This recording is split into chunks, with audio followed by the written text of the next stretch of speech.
Magandang araw mga kapamilya, ito na naman pong muli ang inyong lingkod upang magbahagi ng mga kapanapanabik na ganap dito lamang po sa The Alibay na walang ibang gumaganap kundi ang Kim Pao mga kapamilya, sina Kim Chiu at Paulo Abilino.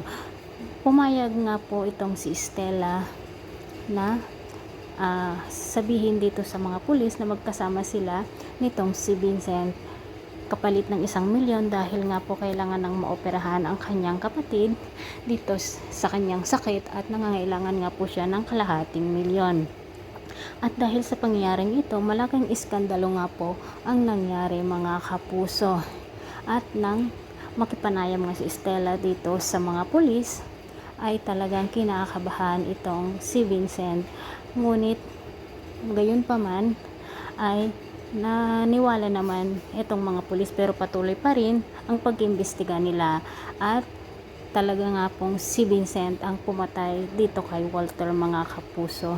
At napag-alaman din nitong si Vincent na may relasyon nga ang kanyang asawa at ang kanyang kaibigan na si Walter.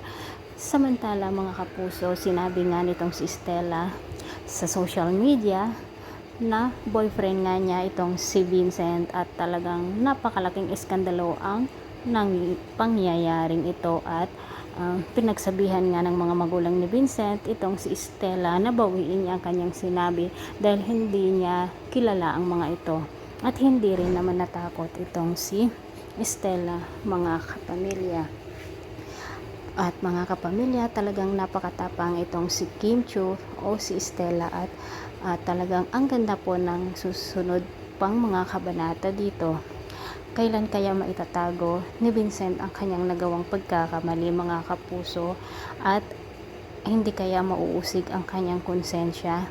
At dito naman kukumprontahin niya ang kanyang asawa na may relasyon nga ito noon dito kay Walter dahil nga sinabi ng kanyang asawa na nakakadiri siya nang malaman nito na inilalabas nga niya si Stella dahil nga po si Stella ay isang dancer sa club mga kapuso, kung